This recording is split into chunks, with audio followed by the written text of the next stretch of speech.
of their platform, and TikTok, Twitter, Twitch, YouTube. We're on all those social media platforms, and we are going to have some fun today. Hey, we always have fun today. Today's not going to be any different. Oh, it's going to be interesting here. Coming up in about 10 minutes or so, we're going to be joined by, well, he calls himself Donald Trump's #1 fan. He has a large social media following. He's spent a lot of time around Donald Trump. He's only 19 years old, and he says that Donald Trump should be a role model for all. Well, we're going to get into a good-spirited debate. I promise you that, coming up in about 10 minutes or so. His name is Reed Cooper, and it's going to be maybe heated. We will find out. But Reed is nice enough to be joining us here in just a few minutes. So that's going to be really interesting. Of course, we have Chris Wind, who's going to be joining us in hour number 2. But we are going to be focusing on the news that took place over the weekend. And one of the biggest stories, before we get to Trump's biggest fan, one of the biggest stories that I wanted to touch base with you guys on was the UFC over the weekend. But this isn't a sports story. Some of you might have heard of Colby Covington. Colby Covington is a UFC fighter and a huge MAGA supporter. Every press conference he wears the Make America Great Again hat, has no idea what he's talking about when it comes to any issues facing this country. He's your typical dumb MAGA supporter, for lack of a better term. He's not very educated. If he wasn't in the octagon for years, I don't know what this guy would be doing for a living because, like I said, he's not very bright. He's not very smart. If you don't know who Colby Covington is, the reason why we're talking about it is because he had a fight in Vegas over the weekend. We'll get to that. But here is a little tidbit of the kind of stuff that Colby Covington says about Donald Trump. What about America? What happened to America first? That's what Donald Trump stands for, is America first. So right now it's America last. We need to make America great again. 2024 is our last stand. If Donald Trump doesn't get back in office, this country's done. Yeah, this country's done. Interesting. When Barack Obama was in office, Colby Covington seemed to be doing just fine with his career. Very interesting. He seems to be making a lot of money in these fights. He's a washed-up fighter, by the way.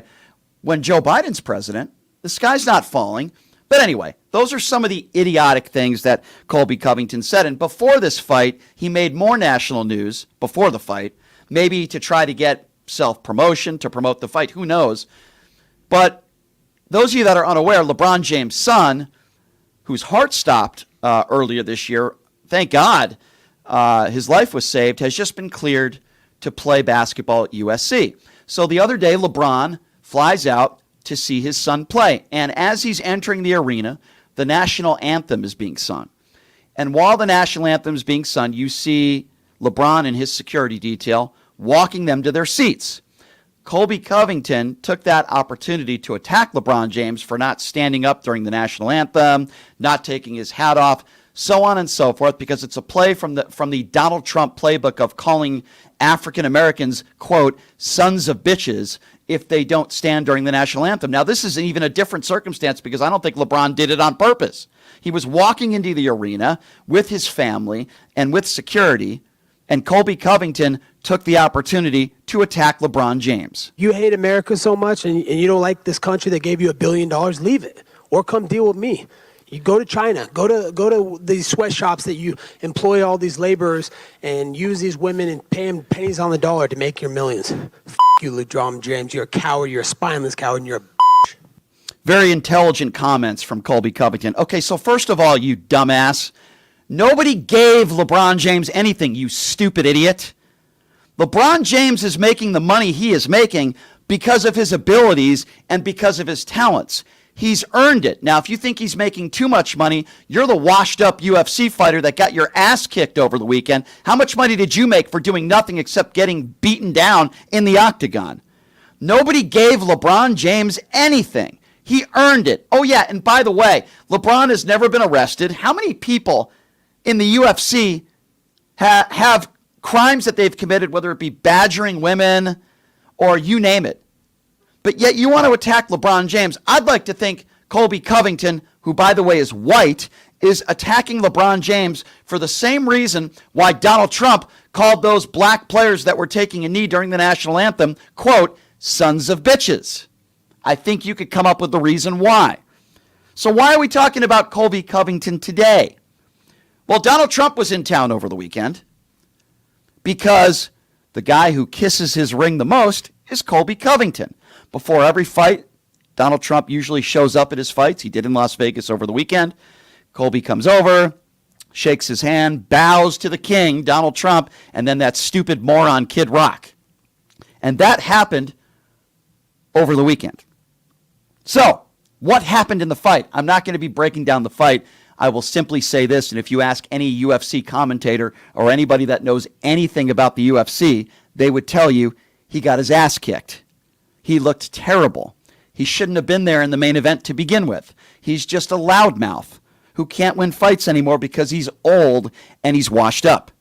But taking a page from the Donald Trump playbook, Colby Covington said this. I thought I had the win. I thought I did enough, but, the judges have never favored me. They hate me because I support Trump, and, everybody hates Trump in this building, so, it is what it is. Life goes on. Okay, so first of all, that's a lie on a number of fronts. You couldn't find one person that is not biased that would tell you that Colby Covington won that fight. Any commentator would tell you that he got his clock cleaned, including somebody in the building that is a MAGA supporter, somebody in the building that is responsible for starting these MMA fights many years ago. Of course, I'm talking about Dana White himself, who commented on the fight afterwards, and here's what he had to say. But Colby's been in big fights before. This isn't Colby's first rodeo. He's been in big fights, and Colby just looks slow and old tonight, in my opinion. Did Trump give his feedback on Colby's performance? No, I think everybody felt the same way. I mean, he got out-wrestled by Leon tonight. Yes, I agree with Dana White. I don't always agree with Dana White, but that's what Dana White just said. But apparently Colby Covington doesn't believe that. Now listen, there's a lot of professional fighters out there. After they lose a fight, their ego gets in the way, and they fail to admit that they lose a fight. That's not my biggest issue with Colby Covington. My biggest issue with him is when he talks about our economy, when he talks about LeBron James, when he talks really about any issues that are facing this country. He's uneducated, he's stupid, and he has absolutely no idea what he's talking about. He shows up to these press conferences wearing that MAGA hat that he wears, and when you listen to him talk about foreign affairs, it's like listening to Marjorie Taylor Greene talk about COVID. Right? Blatantly ignorant. They have absolutely no idea what they're talking about. Colby Covington is washed up. He shouldn't be in the octagon anymore. He looked terrible over the weekend. The reason why he's still a household name is not because of his fighting prowess. It's because of his MAGA talk before a fight, after a fight. It's about self-promotion. And sadly, in this country, it's the same reason why you know who Candace Owens is, or Leo Terrell 2.0, or Larry Elder. Now, what do these three people have in common besides the color of their skin? These were three Democrats. Okay? Larry Elder was not always a Republican. Leo Terrell clearly was, and I think still is, a Democrat. Candace Owens was, and I think deep down inside still is, a Democrat. But why is it they go the Trump route? Why is it they just switch? Do they wake up one day and do they say, hey, you know what? I'm sick of the Democrat Party. I don't want to be a lefty anymore. I think I'm going to be a righty. No. There's always financial reasons why so many of these people decide that they're going to turn to the extreme far right. For Candace Owens, she wasn't making any money when she was a Democrat, but the second she decided to turn fringe right, all of a sudden she was getting appearances on all these far right websites and TV stations and radio shows, and then she was selling books, and then she was getting all these speaking engagements. Candace Owens did this for money. Larry Elder became a conservative talk show host that happens to be black. If Larry wasn't a conservative, nobody would be listening to him. But the red meat of the Republican Party love it when they hear somebody black speak their truth about how systemic racism doesn't exist and Donald Trump is the next Messiah. It's why Larry Elder is making a lot of money. It's not because he's talented. He's a loudmouth who switched to the far right because he's an opportunist, just like Candace Owens. I've interviewed Leo Terrell before, or as he calls himself, Leo Terrell 2.0. Leo Terrell, once in a while, occasionally would make an appearance on Fox News. as a Democrat and a civil rights attorney. But then all of a sudden he woke up one day and he said, hey, you know what? I'm sick of the left. I just want to be a Republican. Or maybe he woke up and said, hey, I got to do something with my career, and I think I'll make more money, and I think I'll make more appearances on Sean Hannity's show and Fox News if I take the Dan Bongino far right approach. And that's exactly what Leo Terrell did. And now Leo Terrell is making more money. He's more popular than ever.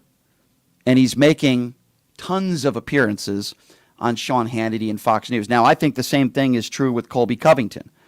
I don't believe Colby Covington would have had the main event over the weekend in Las Vegas if it wasn't for his outspoken opinions when it comes to Donald Trump.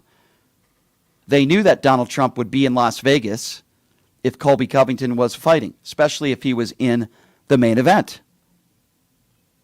So Donald Trump shows up with Kid Rock, and they walk first row and watch Colby lack of performance, which was a pathetic performance.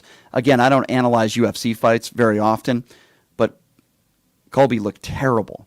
Or as Dana White said, old and slow. Now, when he calls Colby slow, he's talking about him in the octagon. I think he's also slow out of the octagon. He's obviously not a very intelligent person. And I'm not saying that every Donald Trump supporter is very intelligent. But when it comes to Colby Covington, he's not. And this is why so many people, in my personal opinion, I'm talking about people that are maybe popular, that have large platforms, but they want larger platforms. This is why, in my opinion, so many people switch to the far right. The Candace Owens of the world, the Larry Elders of the world, the Leo Terrells of the world, Colby Covington, who probably knew nothing about politics back in 2016, and I would argue he probably knows nothing about politics today. But I believe he switched MAGA, or he became this huge MAGA Trump supporter, because he knew it would be good for his career. Now, he claims it's the opposite. He claimed over the weekend that everybody at T-Mobile Arena hated Donald Trump. That's obviously not true. The reason why he's getting all this exposure, the reason why he's wearing this MAGA hat everywhere he goes, because he knows it's attention. Whether it's negative or positive press, it's attention. And if he gets another fight, it'll be a travesty if it's a main event. And in my opinion, the only reason why he gets another main event is because he's a controversial figure that is a Donald Trump supporter. It's very simple. That's why. And it's sad, but for most of that press conference over the weekend, he wasn't talking about his lack of a performance. He wasn't talking about any of that stuff. Colby Covington, for the most part, was talking about his support for Trump.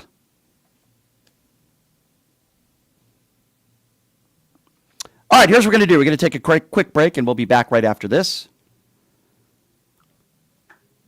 You are listening to Pushing the Limits right here on KSHP, and we'll be back right after this.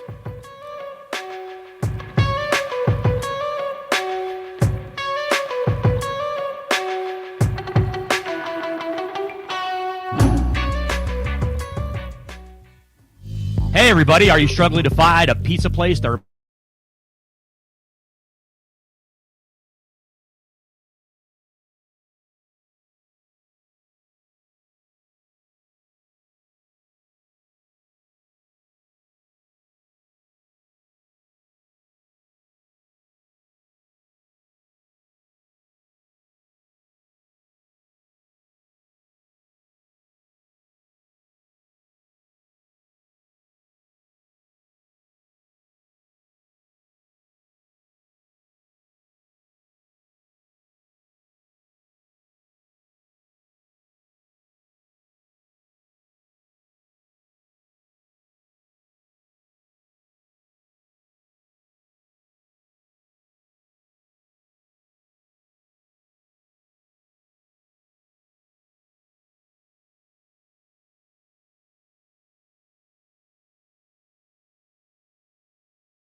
All right, welcome back. It is Pushing the Limits. Thank you so much for joining us on a Monday. So anybody that listens to this show knows I speak to all sorts of different people. People on the left, people on the right, people in the middle, newsmakers, people that I agree with, people that I disagree with. That's, kind of the way I like it. And the guy joining us right now,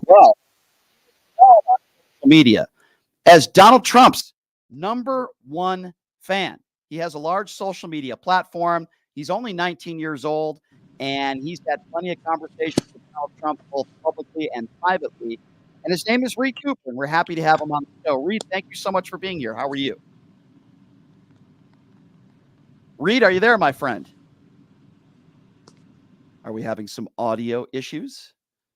I think I heard something. Reed, if you can hear me. Okay, so Reed is muted, so we're not going to be able to hear Reed. Can you hear me? I hear you now, Reed, loud and clear. How are you, my friend? Okay, we just lost Reed again. Hey, Brian, I don't know if you can hear me, but Yes. I can't hear your end.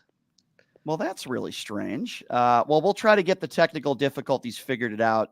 Live radio, ladies and gentlemen. Sometimes, these things happen, but we'll try to get Reed back up so that he can hear us. He should be able to hear us okay. Reed, can you not hear me? Okay. Well, we'll try to figure out these. This is strange. This is peculiar. Usually we don't have these issues, but once in a while it does happen. So we'll try to work on that, and we'll try to get Reed back up on the line so that he can hear us. If not, we'll give him a call and we'll get him on the phone, and we'll figure out a way to make it work. But, on this show, I speak to all sorts of different people, as I mentioned before, both Republicans and Democrats, people on the left, people on the right.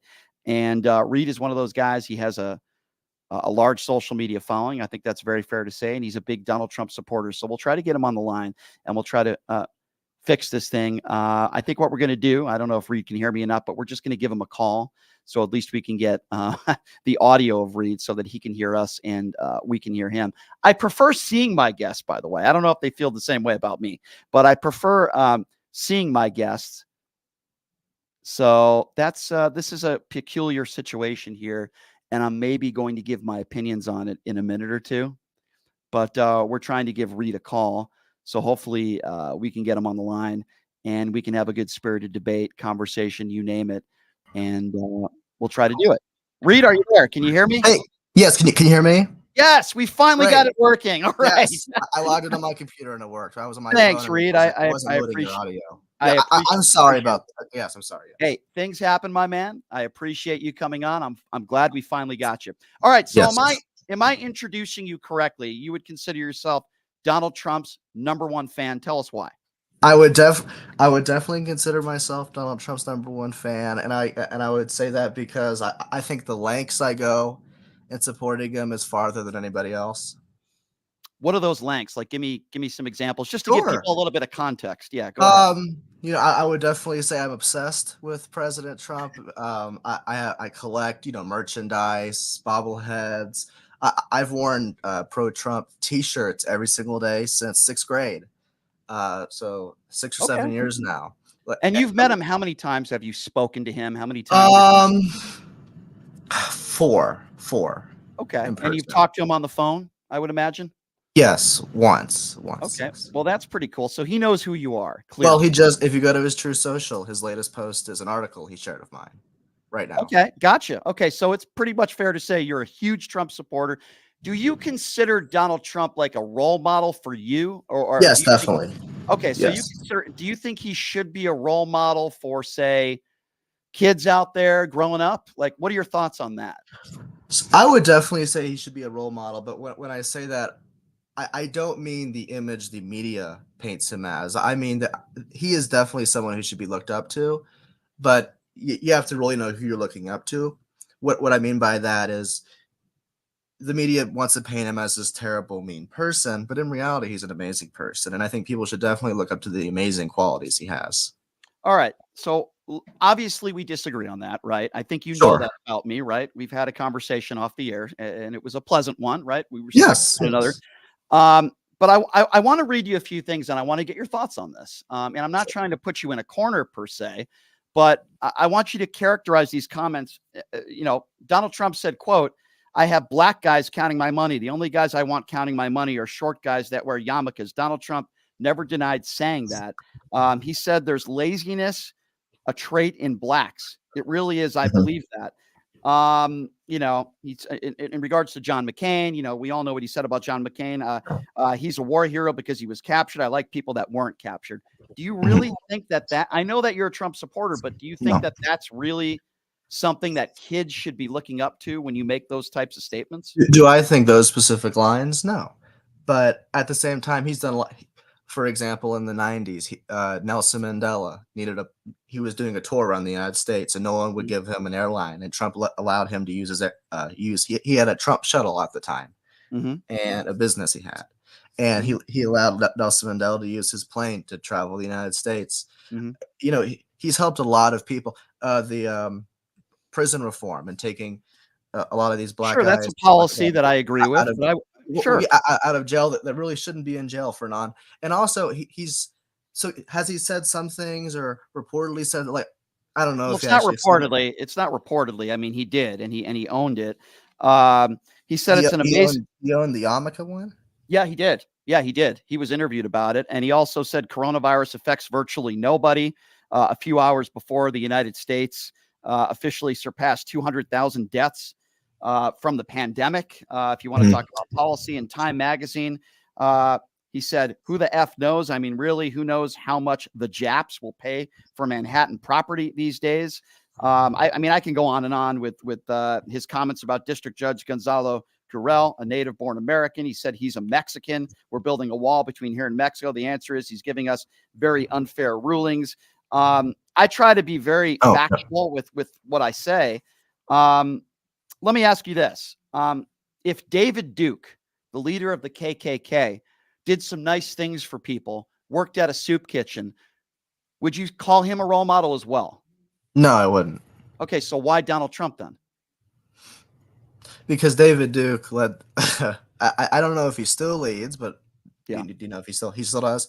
Because David Duke leads the KKK and Trump does not lead.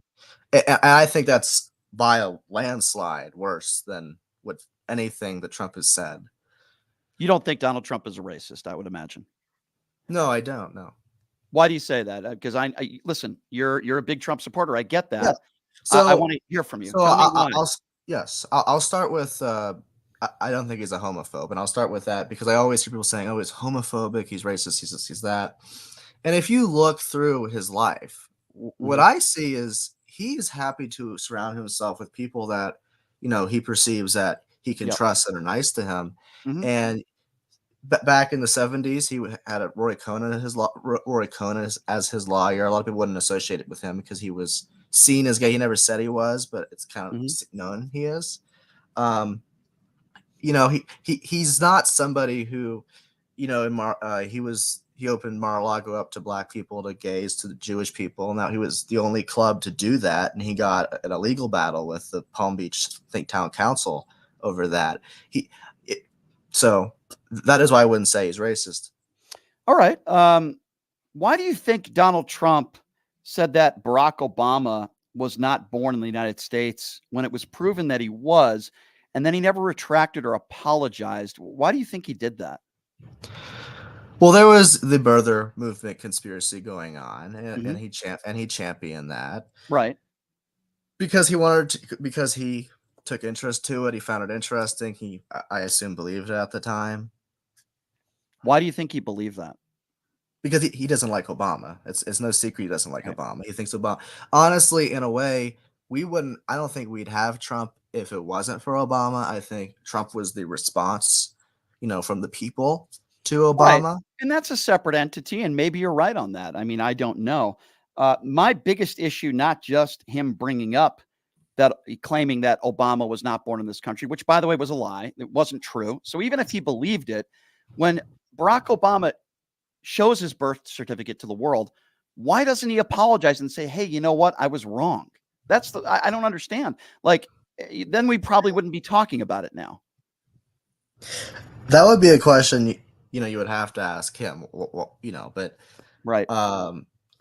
Why hasn't he talked about it? I know he hasn't talked about it since then. He doesn't like talking about the subject, so Well, because he's wrong. I would say that's probably why he doesn't. But I mean, the Central Park Five.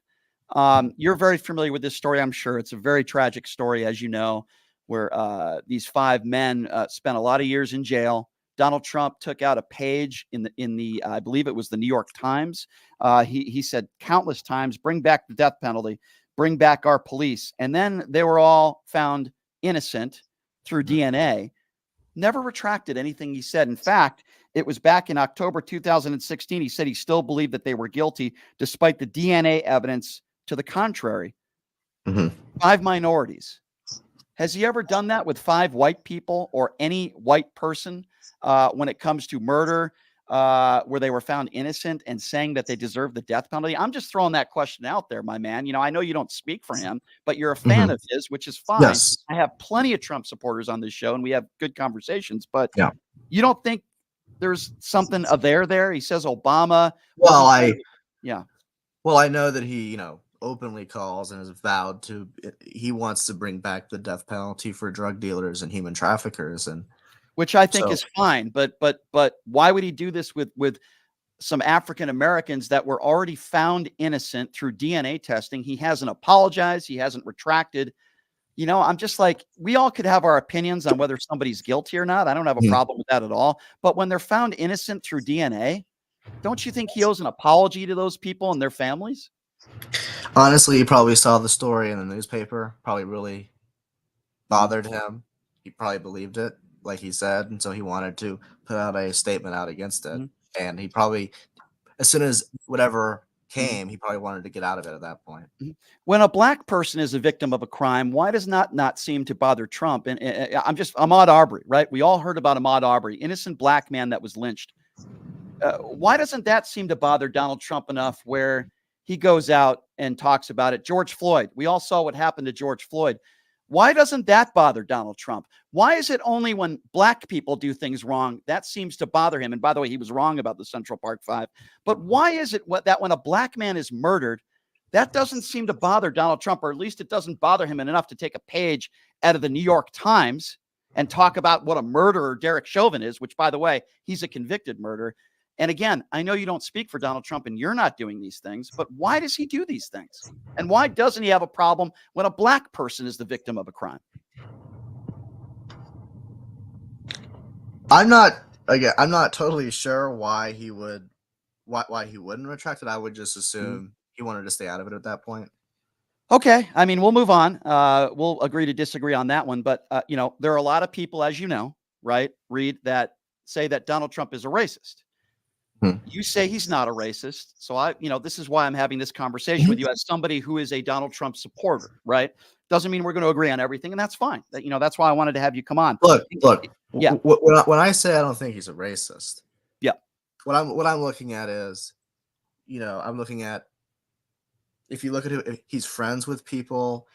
I see him treating people fairly. I don't see him, looking at someone because of their race and saying, no, I'm not going to be around you. I don't want to. You're beneath. Well, in congressional testimony, Trump said that some Native American reservations operating casinos shouldn't be allowed because, quote, they don't look like Indians to me. That's a quote from Donald Trump. He also had to pay hundreds of thousands of dollars to people at the Trump Plaza Hotel because apparently he gave the okay to not have black dealers to some of the high rollers who requested no black dealers.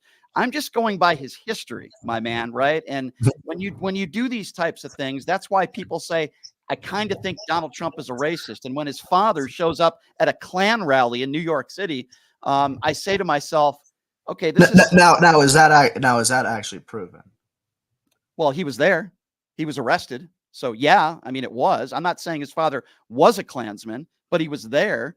But let's forget about his father. Maybe that's a bad example, right? Because if somebody's father's a racist, that doesn't mean you're a racist. Well, look, I'll just say this.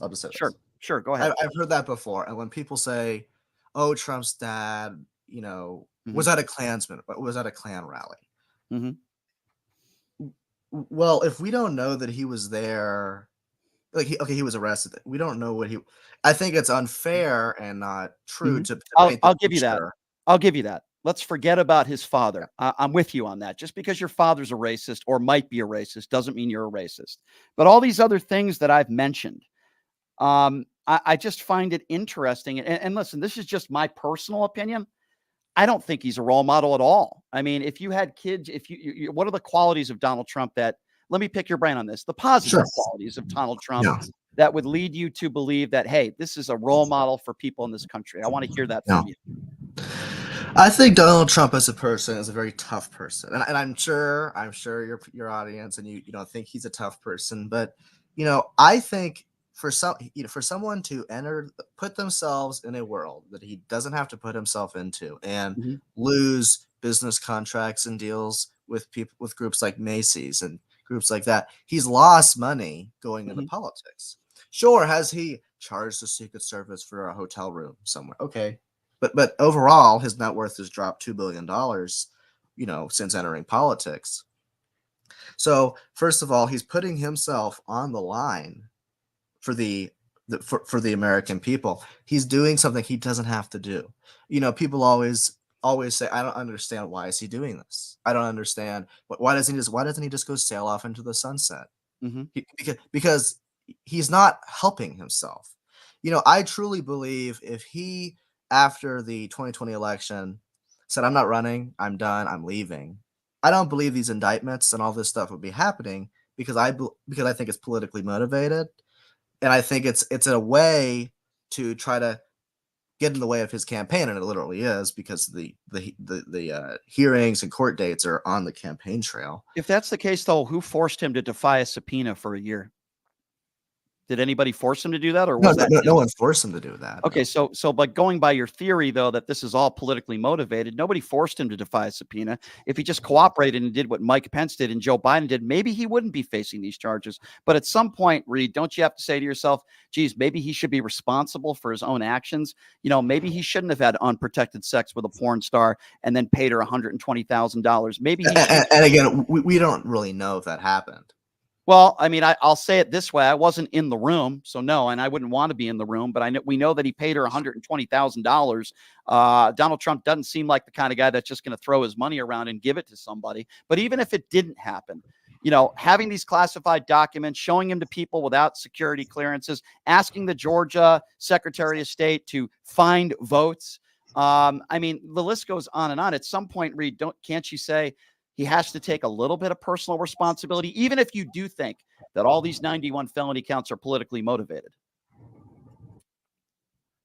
Well, first of all, the find the votes, I didn't really see the problem with that, because if you could find the votes, find the votes. I don't. But see they the were already problem. counted, though. He was basically, when you say, I need to find these many votes, No. you're saying, go back and find me some votes when the votes had already been tabulated. Yes, but he was also saying in the call that he believes the election's rigged. Well, that's a lie. That's a lie, and everybody around him told him that. But I think one of the fundamental issues with Jack Smith's investigations is I don't know how he can prove that Trump doesn't believe that. If Trump genuinely believes, which because he people does, around him that testified under oath said that Donald Trump had admitted that he lost the election. That's why. Donald Trump will never admit that. Okay, but admitting you lose the election still doesn't mean that he doesn't think he was cheated out of it. I mean, we know he's not in the White House. So you could think you're cheated out of it, but you can't be a part of a fake electorate scheme either. We have 6 Republicans, Trump supporters in Nevada that were just indicted. Donald Trump knew what was going on. He knew he lost the election, yet he still continued to spread the lie that he won. Now, I don't know exactly what your opinions are on that, but there's been no evidence of widespread voter fraud that would have changed the outcome of the 2020 election. And still to this day, he says the earth is flat, or he won the 2020 election. To me, they're exactly the same thing. I mean, Reed, I know you seem like a super nice guy, and we've had conversations off the air, and I know you don't want any innocent person to get hurt. You don't support violence, and I appreciate that about you. But we have to agree that January 6th was a very embarrassing day for this country, and it doesn't happen if Donald Trump isn't lying about the 2020 I think January 6th was a sad day, yes. Sure. Do you think it happens if Donald Trump doesn't say he won the 2020 election in a landslide and Joe Biden cheated? No, I don't think it would have happened if he didn't hold if the event wasn't held. Okay, I appreciate you admitting that, because a lot of people won't. So let me take but at the same time, then I think he'd be lying. If he believes it was stolen and he wants the election to be set straight, I don't see anything wrong with holding a political event at the United States Capitol. I do see something wrong, though. No, I agree with you. I don't see anything wrong with holding a political event at the Capitol. I'm with you 100% on that. But I do have a problem with somebody that is lying about an election with no evidence to back up that opinion, especially when you have the platform and still do that Donald Trump has. I mean, that's why January 6th happened, right? A lot of people went to jail. Their lives were ruined. Officers committed suicide. Those family members said that they were never the same since January 6th. 2 people lost their lives that day. A woman was trampled on the steps. And we know Ashley Babbitt, who was shot, who should have never been there to begin with. I mean, a lot of people's lives were impacted. I guess that's why what I'm trying to say. And a lot of people in courtroom, when they had the opportunity to defend themselves, many of those defendants said they did it because of Donald Trump. So would you put any responsibility on him at all for what? Well, I would first say, you know, when people say in the courtrooms, I don't always really, I think it's safe to say what's said in the courtrooms is not always the truth. And I think that's definitely true because what happens in the courtrooms, especially the courts are biased. Okay. If you have a lot of these juries are in DC. Mm-hmm. DC is a liberal area. Honestly, if I was one of these J6ers, I would feel screwed because it doesn't really matter what you say, you're gonna be effed over. So I assume them's just saying, oh yeah, Trump, I did it because of Trump. They're just grasping at any straw they can to hopefully get out of it. Would you say Hunter Biden is getting effed over? Would you characterize that the same way? No. Okay, so when Hunter Biden gets indicted, he's not getting effed over. Well, but when MAGA supporters are indicted, they're all getting effed over, even though the evidence is overwhelming. Well, because he was given like a sweetheart deal, and he on his whole gun thing. So yeah, what Hunter Biden what legal scholar said that he's getting a sweetheart deal? Who said that? According to who? Well, wasn't he getting a deal? And then he had an unloaded gun for 12 days that he didn't commit a crime with. He had never been convicted of a crime prior.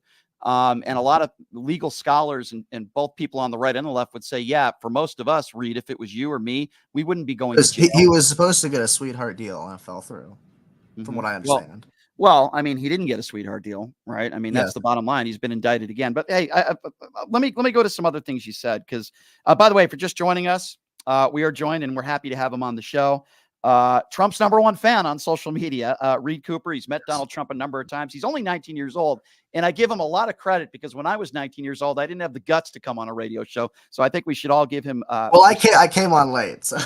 That's okay. I appreciate, Reed, that you're here. So you had said that you characterized Donald Trump as tough. Would you characterize somebody who dodges the military multiple times as tough? Yeah, I think someone who dodges the draft could definitely be tough. Yes. What about somebody who attacks women on looks?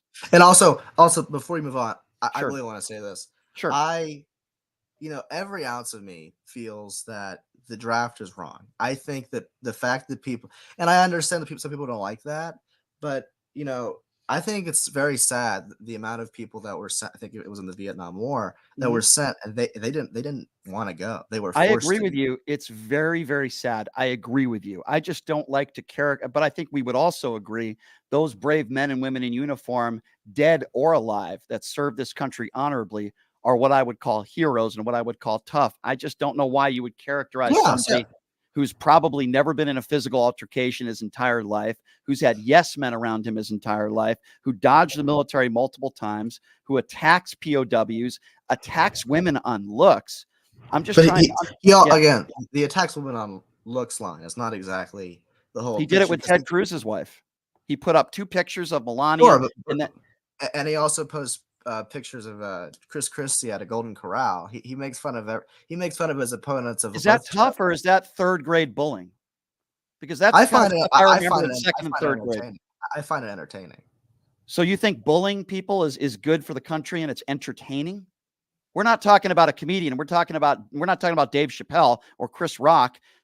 We're not talking about Jimmy Kimmel. We're talking about somebody who is the president of the United States, the leader of the. Well, Brian, I think that Trump is way more. He is a way better comedian than Jimmy Kimmel is, and I think that's one of the beauties of Trump. I think his sense of humor and making fun of Chris Christie for being overweight.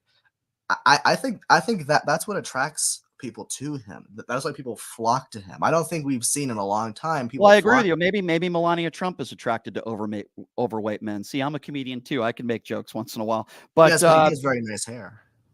well, he does have And, he does well, he does you know, he does Donald have a Trump, full head of hair. I strongly believe he has abs. I don't down think Donald Trump is on the front of Fitness Magazine, and he shouldn't there. be He should talking be. about.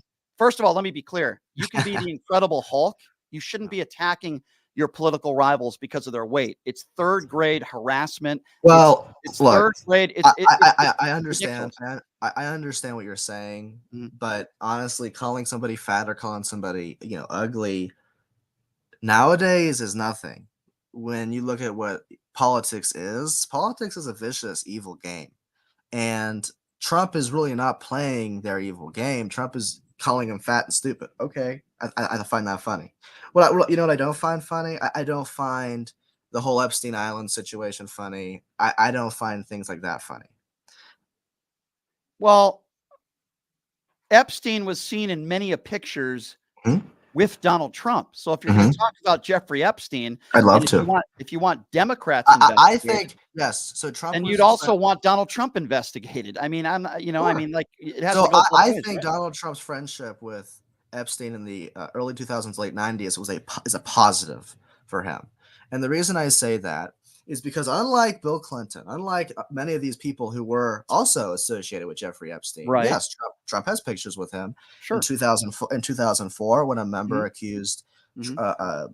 Epstein of hitting on their daughter. He banned him from Mar-a-Lago. Trump was said by a prosecutor to be one of the only high-profile individuals to testify against Epstein in court in 2009. Doesn't mean that he didn't go on trips with Epstein, and doesn't mean that he was never with an underage girl. I'm not saying he was. All I'm saying is if we're going to No, talk about, yeah. he's not on the Trump's not on not he's never been to Epstein Island. He has, I believe, been to went with Epstein on a plane to his home in Florida. Yeah. But he had his kids with him then. I know, but I hear the pedophile stuff from the extreme right. Joe Biden's a pedophile. Donald Trump has also spread those conspiracy theories when it's actually Donald Trump, not Joe Biden, that is proven to be a liable rapist in a courtroom. Donald Trump also has 25 plus women that have accused him allegedly of sexual assault or rape. And how many does Biden have? One. And then she retracted and then changed her story. One. Yeah, that was when Joe Biden was running for president. Joe Biden's never been proven a liable rapist like Donald Trump has. Listen, man, I'm just throwing that out there. Your hero is a liable rapist. Now you can still be but if you're going to talk to me about Jeffrey Epstein, you're telling me that a role model for kids in this country is somebody that was proven a liable rapist in a courtroom. So let's go through this liable rapist Sure. attack you like to use. Sure. So well, it's not what I like to use. He was proven to be a liable rapist in a courtroom. sure. It's not an So opinion. so It's a fact. what did it take to prove that he was a liable rapist? A jury of his peers. Okay, sure. Yeah. Okay. Now what were they looking at? What were the jurors looking at? Yeah. Evidence, I would imagine. That's what they're supposed to be looking at. And Okay. the prosecutors proved that Donald Trump was liable, and that's why he has to pay up. E. Jean Carroll. Now, if you want to go through the case and say you think he's innocent, that's fine. But I look at somebody's history as well. Now, if you think these 25 women are liars that all accused him of rape or sexual assault, I also look at the history of his comments. Grab them by the P word. They let you do it. Speaking of bragging about sexual assault coming off a bus, which, by the way, the next day, But if they let you do it and they're okay with it, it's not. is that you tell me, is that what you want? Like if you had kids, you would want your kid to look up to somebody that talks like that? Like, I'm just trying to understand why you. Yeah, think if they're doing it, if they're doing it 20 years ago and they're doing an amazing job now, I don't really care. Well, first of all, he's gone after women on looks. Recently he does it all the time. And second of all, somebody that may have sexually abused or done some horrible things past in their life, even if they've changed, that's not somebody that. I don't think Donald Trump has changed at all. I think he's the same person today as he was 10 years ago, 20 years ago, 30 years ago. But I mean, it's interesting though, because you said that you don't think what happens in a courtroom is true. Do you think things that Donald Trump says is always true? I think what he says I mean, can he say something and something changes and it's no longer true? Or maybe a Sure. lie? You think maybe Donald Trump might lie sometimes? Not intentionally. You don't think he's ever intentionally lied about anything in his life? I mean, in his entire life, has he ever intentionally lied? Sure, maybe. I mean, 30,000 proven lies in 4 years when he was president. But if you don't think he lied, you're entitled to that Yes, opinion. but what I'm saying is, if he's going off information he's given and he says that, and that's not true, Who do you think okay. gave him the information that COVID was going to go down from 15 cases to 0 and be gone by Easter? Because Well, he had a whole entire medical staff. Dr. Fauci and Dr. Birx never gave him that information. Who do you think gave him the information about disinfectant could possibly cure COVID? Who do you think told him that? Or was that just Donald Trump saying idiotic, stupid things, and then the next day saying, "Oh, I was just joking," which obviously he wasn't? Well, he had a lot of people around him. I don't know who told him that. Could it be possible that maybe Donald Trump says really dumb, stupid things, and sometimes he doesn't know what he's talking about, and Donald Trump sometimes intentionally lies? Could that be possible? I don't think that's the truth. It could be possible, sure, but I don't see that as the truth. Let's look forward now. 2024. It's probably going to be Donald Trump versus Joe Biden. What are your criticisms of the Biden administration? What are things about the Biden? Because we've talked about a lot of my criticisms about Donald Trump. What are your criticisms of the biggest criticism, I guess, of the Joe Biden administration? I would say my biggest criticism of the Joe Biden administration is falling short on fighting the child and human trafficking crisis that Trump championed and was amazing on. And then yes, you have things like the border and things like that, but again, it's the human trafficking issue for me. So human trafficking. Okay, well, I think human trafficking is a very important issue, right? We don't. And I could talk about human trafficking until I'm blue in the face. And look, when Trump was president, he had so many policies. He did so much to fight human trafficking, like the FOSTA, which was the Fight Online Sex Trafficking Act. I don't know if you know, but everyone's heard of Section 230. But Section 230, as you know, protects these social media platforms and protects sites from lawsuits. But not only that, sites like Pornhub and these pornography sites you cannot sue them. They're protected from lawsuits, which I find disgusting because I think Pornhub is a big problem. I think it needs to be dealt with. Why do you think Pornhub is a big problem? Because they've been caught time and time again. Their videos have been caught time and time again, being of rape victims, being of victims who are being exploited, and they're uploaded on these sites to make I wasn't money. aware of rape. Oh, definitely. Or rape happening. Obviously, if that's going on Definitely. anywhere, then it's I mean, if you look at the top trending topic on these pornography sites is words like children. Is it fair to say you're not a big fan of pornography on the internet? Is that a fair statement to make about you, or is that not fair? Am I a fan of it? No. Now, am I saying, people shouldn't look at it because So you're not a fan of what Melania Trump did when she first came to this country, then posing naked? Well, hold on. Am I someone who's saying, you should never look because of your clean eyes? I mean, no. What I'm saying is my problem with the industry is how it facilitates and how it benefits people hurting. It hurts victims of rape, human trafficking, child trafficking. It's not a good business. Now, yes, did Melania take a photo shoot? Okay, that is not hurting anybody. She took a photo shoot. I don't find that damning.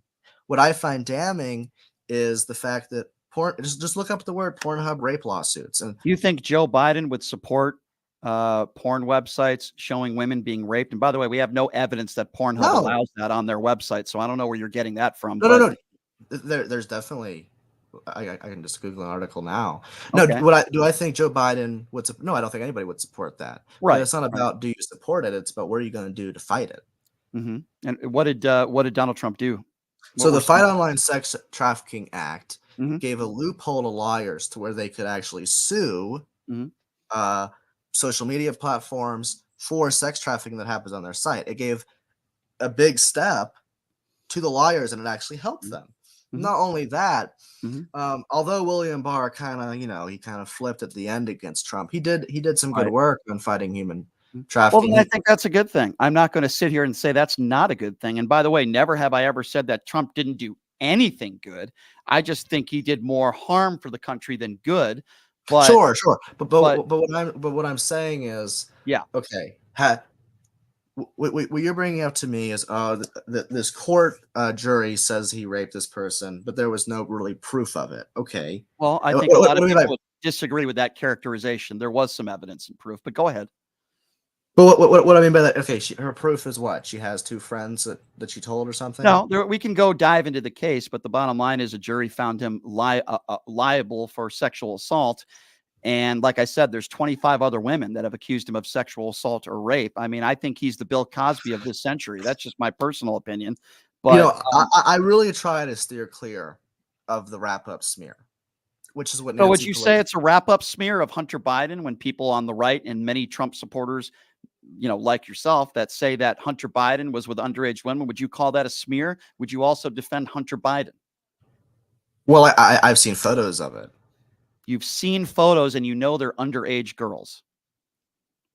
I don't know if they're underage, but they Okay, look to so be underage. okay, if they look to be underage, then they must be underage. Don't you think No, that's no, also not fair?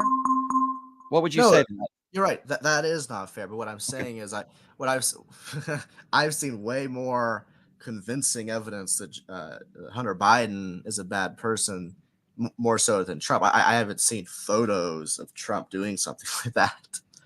No, but the statements that I made, and by the way, Hunter Biden's never been a politician before. The only reason why I bring that up is because so many Yeah, people on yeah, the far right want to talk about Hunter Biden's laptop, but they don't want to talk about those in Donald Trump's administration that took $2 billion from the Saudis, or his own daughter who was in the administration who Mhm. took over $600 million of trademarks So, from China. That's all. so earlier, like a little while ago in the interview, you said that there's no proof that Pornhub helps or facilitates rape. I Here's said I one. don't know. I don't know Oh, of sure, any. sure. Okay, Yeah, sure. yeah, yeah. So the Washington Post, this is something I think is bipartisan. The Washington Mhm. Post, Pornhub profits from Sure. rape, child pornography, sex trafficking. 34 women filed a lawsuit against them, claiming Mhm. their videos were posted without their consent. And Mhm. honestly, it makes complete sense to me. Someone And takes a if video. that's And posts true, it. then I wouldn't condone any of that stuff. And that's why we have laws on the books when it comes to child pornography and Yes, things but of that yes, nature. but the problem is Mhm. the laws in the books don't work. I don't think the laws in the books work because Mhm. I think the laws in the books, I don't think really, Mhm. work with the internet and how the internet is. But I agree with you. This is a bipartisan issue. I don't think any reasonable, good person, Republican or Democrat, would condone any of that stuff. Yes, And but it's what I'm wrong. saying is Trump has done more than any other president to fight child trafficking, and it's there. So he's done more. If Joe Biden got in there, and if he did what Trump did times 20, I'd be like, wow, you know what? What did you think of the some of the bills that Joe Biden has put forward? The bipartisan infrastructure bill. What do you think of unemployment at an all-time low in 50 years? What do you think of the fact that we now have health care for our brave men and women in uniform that have breathing issues? Bipartisan bills. What do you make of that? Inflation continuing to go down. What do you make of all those things? Do you give Joe Biden any credit for that at all? Would I give Joe? So if he has amazing health care for people that need it, I think that's good. I think that.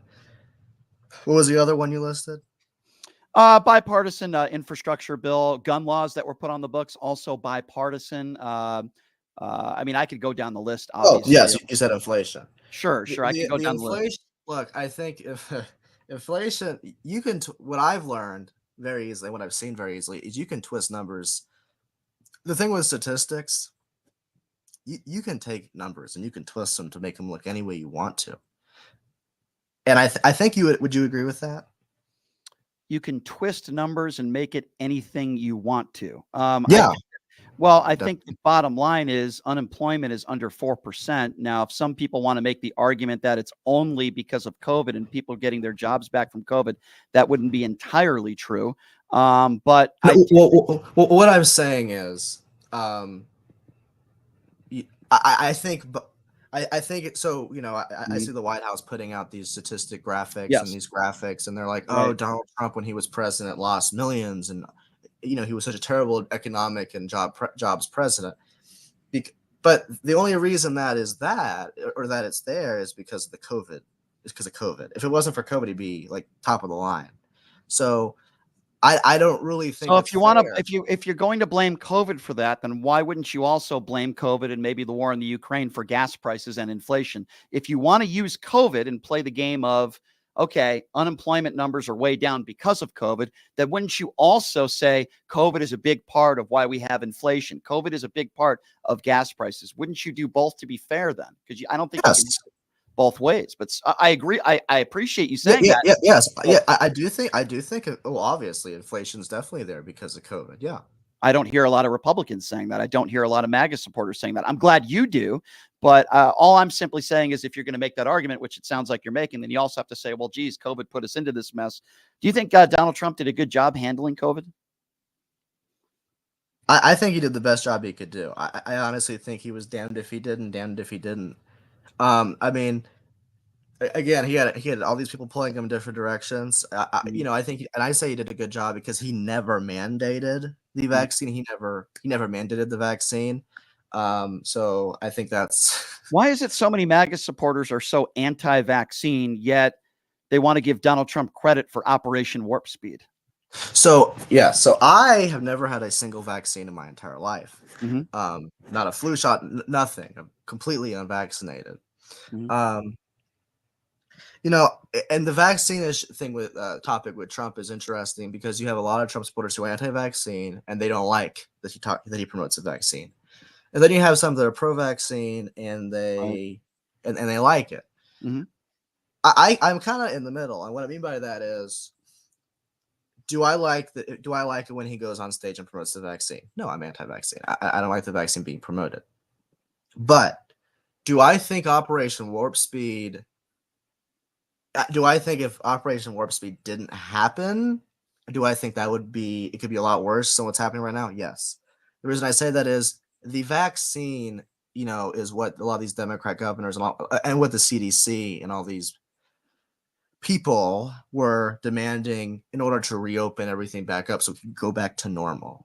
Mhm. So if if you remember, they were saying it was going to take 5 years to make the vaccine, 5 years to make it.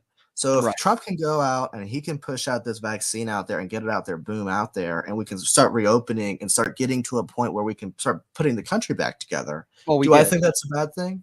No, I don't think that's a bad thing. Yeah, Now, I don't think that's a bad thing either. But my only point was, listen, he got the vaccination privately with his wife. I think he's still married to Melania, and he did that. yes, he's still very demanding. Yeah, I just think you do and say things in politics sometimes to appease the base, and I think that's what Donald Trump. So what's your problem with him getting it privately? Here's my problem. Yeah. He wants credit for Operation Warp Speed. Many of his supporters are anti-vaccine. Mm-hmm. Every single president put out an ad, former president, promoting the vaccinations. Every single one. The only president that didn't do that was Donald Trump. And it's not because he doesn't believe in the vaccine. Of course he does. He got it privately. Well, I mean, he has. He's the only president. He's the He only has gone to many president. rallies and promoted it. He's the only president that didn't put out that ad with every living former president promoting the vaccine. Which I think is amazing. If he doesn't, I think it's pathetic because you're putting politics ahead of the American people, and he chose not to do it because he thought it would hurt his base. That's why he did it. And when yeah. So my when you question to choose- you is, oh, go ahead. he didn't do an ad with former presidents that, to be honest with you, I don't think they get along. I don't think the former presidents are good people. So you don't think any of the former presidents are good people? Jimmy Carter, George W. Bush, Barack Obama, but you're telling me Donald Trump is a wonderful human being. Is that the argument that you're making? is Jimmy Carter a nice person? Sure. Do I think Okay, he was a good president? yeah, that's No. different. That's a different. Well, being- that's what I mean. yeah. I think Jimmy Carter, the one thing he did that was good was he didn't get us into wars. But besides that, I don't really know. And you left out some people. Yeah, of course, I don't like Obama. I don't like Clinton. I also don't like Bush. I don't like George Bush. I don't like H.W. Bush. I don't like the Bushes. Right. But either. you're So you're okay with the current president fat shaming people and attacking women on looks, and you think it's entertaining and funny, and you think that's a good role model for people. sure, I think being able to Interesting. be entertaining and have So you think fun. it's entertaining as a politician to insult women on looks and attack people for their weight, and you would characterize that as entertaining. If you only do it to women, no. If you only do it to So women, if you no. fat shame women and men, it's okay to fat shame women. As long as you fat shame men as well, it's okay. if they're bad people, sure, yeah. So Ted Cruz's wife is a really bad person. Well, She- I don't know. I'm just asking you because he was the one making that claim on social media, putting up a picture of Melania. Ted I mean, Cruz. at the time he was running against Trump. So as long as you're running against somebody, you can go after their wife and fat shame them. You're okay with that? You think that's entertaining? As long as you also fat shame men. I do think it's entertaining. Yes. Reed. Come on, level with me here. We can disagree on Donald Trump. That's Mhm. okay. That's why I wanted you to come on. But can we sort of agree, or at least try to come to some sort of consensus, Republican or Democrat? Mhm. When you attack women on looks, when you fat shame people, it's third grade humor, and it should have no place in politics, Democrat or Republican. And if a Democrat does it, I would call that out as well. Can we agree on that at least? I like that you're consistent. I like that you're consistent. What I see is an old way of politics and the new way of politics. Can you So what- name me a politician in the past that's ran for president or been president that constantly attacked women on looks and fat shamed people? Can you name me one other person in the history of this country that has done that? This is not an old way or a new way. It's Donald Trump's way. No. What I mean by the old way, I mean you have an old way of politics where you want presidential, very professional, very not like that. So you're saying the new way of politics is just attacking people and fat shaming people? The new way of Trump politics is definitely you mock your political opponent. Yeah. And you think that's a role model for kids. Hey, when you become powerful, you're trying to become powerful one day. Let's just attack people on looks and attack people on their weight because it's entertaining and funny. I know you wouldn't teach your kids to do that. I know that about you, Reed. I don't think you're that kind of person. Why do you defend that behavior? I don't understand that. Why do MAGA supporters defend that? Because I just find it entertaining. I find it funny, and I'm like, I like this guy. He can have a good laugh. He's not all serious. He's not boring. I like that. I like it, like what he's doing, Mm-hmm. and I think that he's fun to watch. It's fun to. I think he's a very entertaining person. And I would tell you this, and you could tell me whether you disagree. If, in my opinion, and we talked about this off the air, if he didn't do those things, if he was respectful to everyone, even those that don't like him, he would probably still be the president of the United States. In my opinion, he's not the president. I'm not sure. because I'm of that actually not behavior. sure. Because of that behavior, I think he's not. I'm not sure though, because Okay. if he did not have that behavior, if he was already in office and he magically stopped, maybe. Mhm. But if he was never like that, I don't think he would be where he is today. I think that he is where he is today because of his personality. And maybe you disagree with me, but I think there's a fine distinction between Chris Rock or a comedian on a stage making a job of entertaining people. And last I checked, the prerequisite of a president is not to entertain people; it's to govern and run the country. Obviously, Yes, but what I'm saying is, if you can do both, what's the problem? I think there's certainly a way that you can entertain people without shaming and fat shaming people and attacking women on looks and attacking POWs and attacking Gold Star families. I think there's a way of you can make people laugh and entertain people So I have a without question for you, attacking Brian. people all day. Sure, ask me anything you want. Okay, so he attacks men too on looks. Why do you why do you like to highlight the women part so much? So you brought up Chris Christie.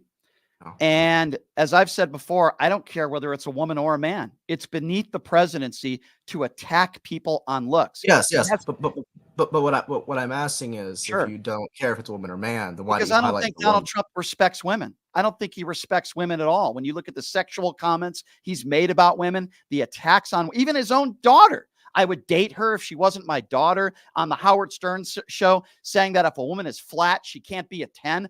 I don't believe Donald Trump respects women. He certainly hasn't respected any of his ex-wives who he cheated on multiple times. So yeah, he has a history of disrespecting and not treating women appropriately.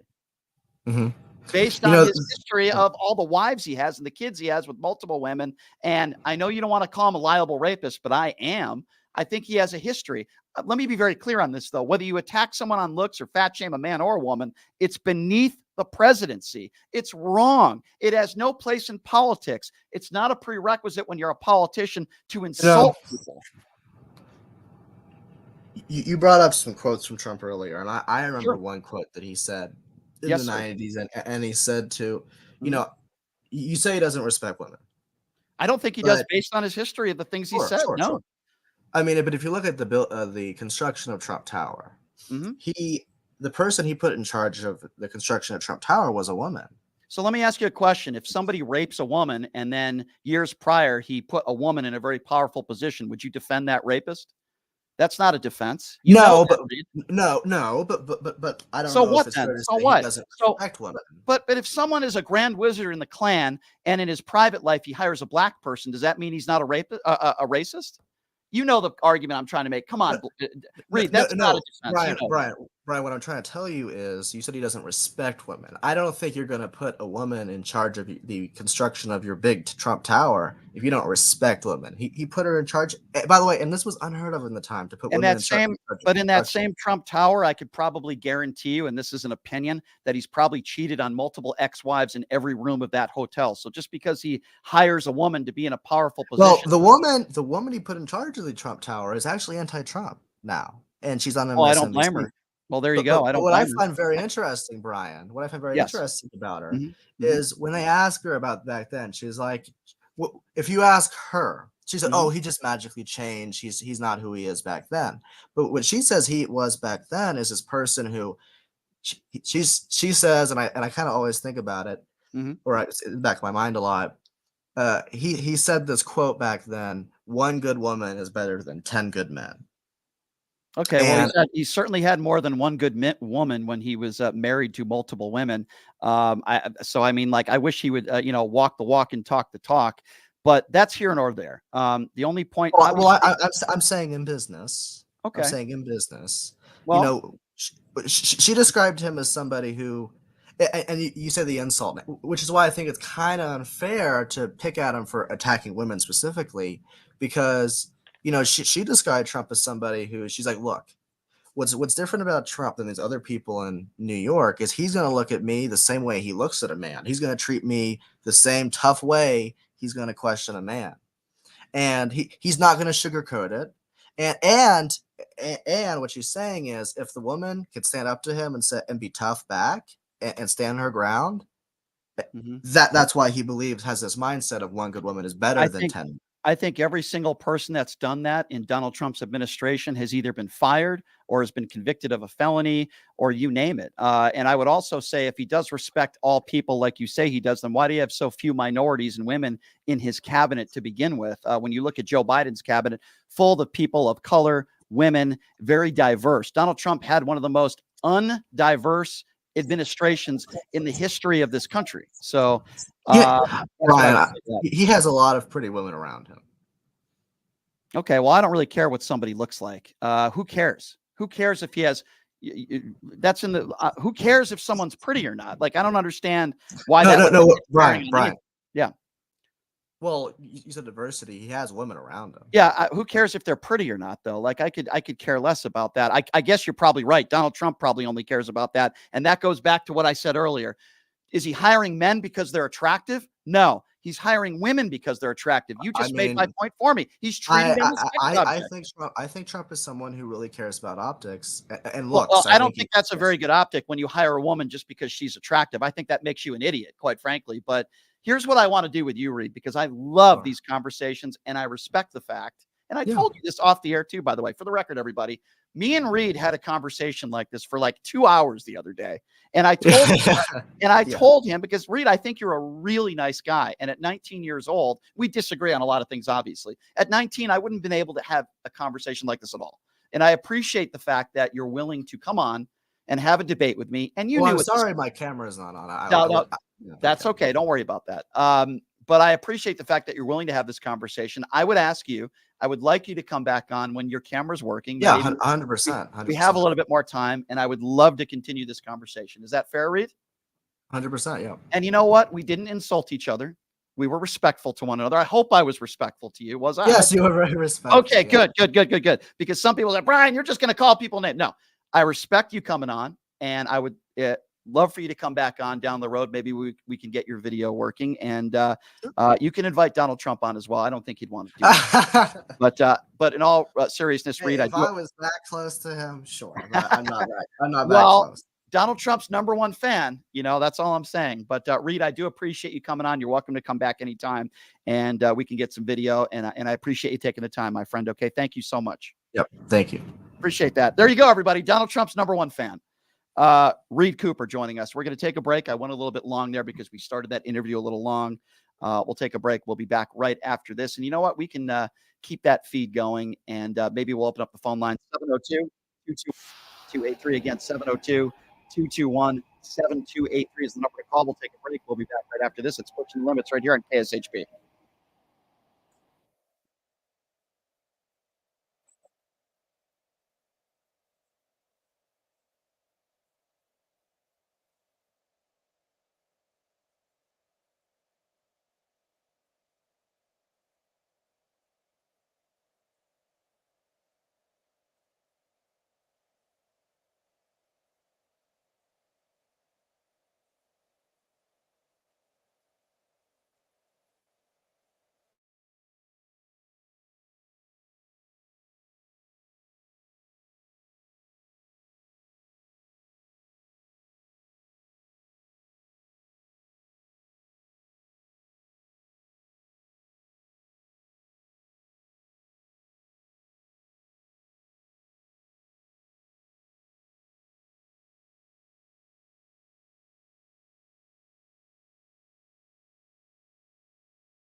All right, welcome back. It is Pushing the Limits on a Monday. Of course, we're part of the Occupy Democrats Network.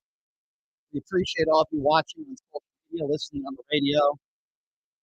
And wow, that was an interesting interview. And I appreciate them coming on. Don't get me wrong. I appreciate Reed coming on and willing to have a discussion today. The thing that was really daunting to me in that entire conversation is the fact that Reed thinks it's okay. In fact, he encourages it, calls it entertaining to have the President of the United States fat shaming people as long as he does it equally to women and men. Joining me in studio now, he is a lefty, he is a liberal, so I don't think he's going to like some of those takes. But Chris Green joining us in studio, he's a lefty of Christian Limits. Chris, thank you for being here. Ryan, good to join you. Good on a Monday. Yeah, I can chime in on that conversation. Look, it's not even right. So when he starts, you guys started out, and it started out with the whole concept of Donald Trump being a role model, right? And this idea that he's somebody that should be looked up to by the people in America. And here's the deal on that. That's never been a thing. That's never really been kind of the whole persona when it comes to Trump, right? It's always been about, well, he's a good businessman, right? We think that he brings a fresh approach to the presidency. That's kind of been the MO, right? That's been kind of the Republican take. Right. They've shied away from this idea that Reed was trying to bring up about how about the whole role model.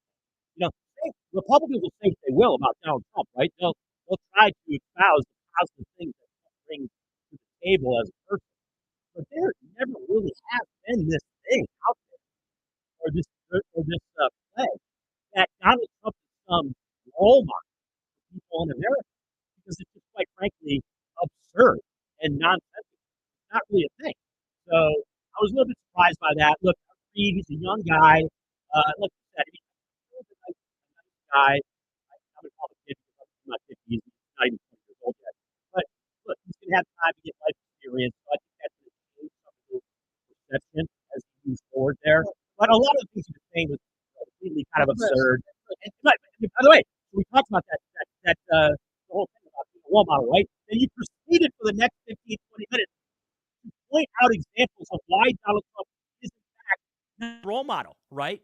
And you proceeded to do that, and you just kind of ignored it. So, again, 2 weeks in a row, Shap, 2 weeks in a row. I got a couple of wild guests, as I'll put it, before I come on the show on a Monday. Well, let's open up the phone lines. Let's see what you guys think out there. 702-221-7283. Again, 702-221-SAVE is the number if you'd like to be a part of the conversation. Why don't we start off with, I believe we have Gary on the line. Gary, what's going on? Hey, I appreciate it that you didn't take that young man to the woodshed and give him a spanking, because you could have. You were pretty gentle. For a 19-year-old, I think he did pretty good. And but just like me, sometimes when I get off the phone or get off an important interview, I want to do it again, because the words form better. He could have done better. He could have pushed back, and he probably feels a little foolish. Why he's as famous as he is, I have no idea. Well, that listen, one I don't know if I would go as far he's not as famous, to no. say he's No. famous. But He has what? Yeah. About 39,000, 40,000 followers on social media. Yeah, he's got a following. I mean, look, it is what it is, Yeah. But I wouldn't necessarily say he's famous. Listen, Hey, the reason one why. question. Yeah, go ahead, Gary. One question. Mhm. First of all, I don't believe that even if President Trump was elected, he can't get all these things passed. Who knows who's going to be in Congress, who's going to be in the Senate, and even if they had all three houses or all three, you're going to take drug dealers and you're going to give them the death penalty. Yeah, sure. In this country, the lawyers will be jumping up and down for joy. They're going to be making so much money. Like, how you going? They can't even write legislation these days. Well, you're not going to Some get. poor- Listen, you're not going to get a. You're certainly not going to get an argument from me there, Gary. And you're absolutely right. We got to get to some other calls, my friend. I appreciate you listening and calling in. Randy, why don't we go to Randy, who is next? 702-221-7283. Hello, Randy. Hey, how's it going? Good. Thanks for calling in. What's on your mind, Randy? Well, I just wanted to say it's an opportunity to even be on this show. I've been watching for a minute, and I just wanted to put my input in. Sure. Well, first of all, I just wanted to honestly say that, I know there's a lot of turmoil going on in our country right now, and my heart goes out to, all the other countries that's going through stuff. And my thing is this. When you want to be president of the United States, you have to carry yourself with a lot of decency. and you have to show the world, why did I vote for you? Why did you become president? And I'm putting my faith in your hands to see that, you're going to run our country right. And, to be perfectly honest, seeing everything from Donald Trump to Obama to all our past presidents, look, we're all not perfect. We could never be. Sure. We don't live in a perfect world. Of course, everything's not going to be perfect. If everything was perfect, we wouldn't have no crimes. There would be nothing at all. Right, but there has to be, to me, and I think we'll all agree on this, Chris, I think you'll agree with me, Republican or Democrat, there has to be a level of decency. And I find it absolutely the most troubling part of that interview. Listen, I disagree with Reed on a lot of stuff, but the most troubling part of that interview is Reed, as a 19-year-old, not only excused Donald Trump insulting women and men on looks and fat shaming, but actually endorsed it. I find that to be very troubling. He used the word entertains him, right? He was talking about entertainment, right, guys? That's what he was talking about. I had to laugh, and the whole time I'm looking at this, I'm like, you can't be serious. This is a man, not to mention from the whole January 6th situation, degrading women, grabbing them by the you-know-what. Right. You're on national television telling people these things. I'm like, this is the man you vote for? It's like being in high school trying to vote for class president. And this is the man Reed, you're running your country? Correct. And Reed seems like a nice guy. I'm going to be honest with you. I had a conversation with him off the air for a couple hours, right? I don't think Reed is a bad guy, but I find it extremely troubling when we normalize this. We can't normalize Donald Trump's behavior. There's nothing normal. But Brian, the thing is, we kind of have though. That's kind of happened in the last 8 years. It's kind of seeped into, everybody uses the moniker saying, hey, if you say something over and over and over enough, it ends up being, it almost feels like it's true, right? Yeah. There is an element of that in our society, in America today, especially when it comes to the political climate, right? Yep. The political climate. No People question. believe stuff that's not true because Donald Trump or you name the politician of what he says, and says the things it he's over and over done, again. It's just very dangerous. And in my personal opinion, being as a Democrat, you know what's right and what's wrong. And you see it. You can't vote for someone that's going to say, oh, let's do this, and we're going to storm the White House, and we're going to do this, and we're going to do. You can't have it both ways. You can't. To my opinion, Donald Trump is saying stuff like he's a kid in a candy store that didn't get what he he's wanted. A petulant. That's exactly who he is. Hey, listen, Randy, I appreciate you finding this show and calling in. You please call back anytime, okay, my friend? Thanks, Randy. Thank you so much. Absolutely, buddy. Appreciate that. 702-221-7283. 702-221-SAVE, even though I can't save all of you MAGAs. Let's go to Herb. Herb is next on Pushing Limits. Hello, Herb. Yeah, Brian, is that the same that was on your show a couple of weeks ago with his father? No, different guy. You're talking about he's talking about Jay. You're talking about Jay Bloom and his different guy. His son Sean. Yeah. Oh, okay. So that's a different kid. But the thing about it is that I have a problem with is that the kid is 19. Exactly. He may have a podcast and he may support Trump, but for you to have him on, you've been on the radio for 20 years. You ate him. It was easy for you because he couldn't answer those questions. But it's fair because when you have people like Larry Elder and Mark Levin on your show, they eat you alive. So no, they don't. Wait, time out. Time out to the caller. You alive, Brian. That girl Ronna eats you alive. Brian actually had Mark Levin on the show. I was co-hosting the show and he didn't with eat Brian me Shapiro, alive. and he That's did not eat Brian Shapiro alive or or myself at all. Okay, so Herb, you're not going to admit it anyway. So Herb. Eat Okay, them let me alive. respond Yeah. now. Let me respond. Herb, you are a Trump MAGA supporter, and you probably look up to a phony piece of human garbage like Larry Elder as your type of hero. So it doesn't surprise me. If I had Kyle Rittenhouse on the show, you probably would be supporting him as well. So it doesn't surprise me, number one, that you would say that Larry Elder ate me alive, when, by the way, it was put on social media, and even Republicans said you did a really good job. So that's number one. Number two, the problem with somebody like Reed, and yes, he's only 19 years old, but guess what? I think Reed is more intelligent than you, and I would much rather have a conversation with Reed than you any day of the week, and I would also be willing to believe that Reed is more educated than you. Why don't you tell us what your education is, you dope? You're a dope. You're a dope. Put him down again. You're a dope. I didn't even realize Hold Herb on. was a Trump guy, Hold Brian. on. I didn't Hold even on. realize that until Hey, he threw in the Mark Levin Hey, and the hey, Herb. and the blast. Hey, Herb. Yeah. Reed is 10 times smarter than you.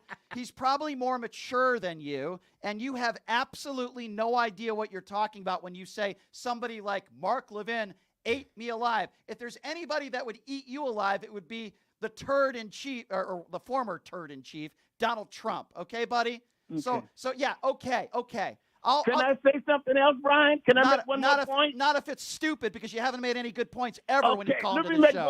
let me make one more Oh, I point. can't you wait. Get upset at, I can't wait. Get upset at people. You get upset at people because they give their opinion. No. Get rid of this Yes, guy. you do. I don't You get got it. it. You No, do. get rid of him. I get upset when idiots like you call into this show and you say things that aren't true. You misrepresent my opinions because you're a MAGA dope. If you notice, I just had a 45-minute conversation with somebody I disagree with. Did I get angry at him? No.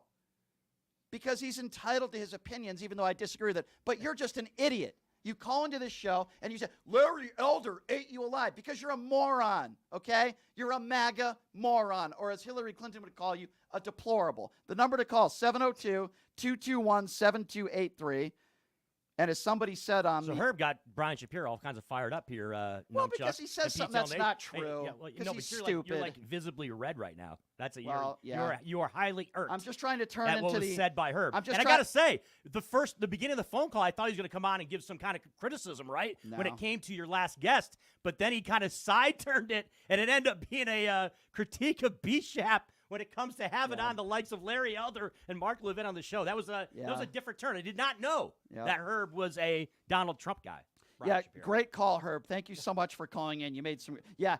Larry Elder ate me alive. By the way, and this is just my personal opinion, Larry Elder, just like Candace Owens and Leo Terrell, are opportunists. They're Democrats. 702-221-7283 is the number to call. That's the attempt to try to take some more phone calls, if we may, because we have some people that are hanging on the line. I believe we have Julie on the line. Hello, Julie. Thanks for calling in. Julie, are you there? Yes, I'm here. Can you hear me? Yes, ma'am. Go right ahead. Hi, Julie.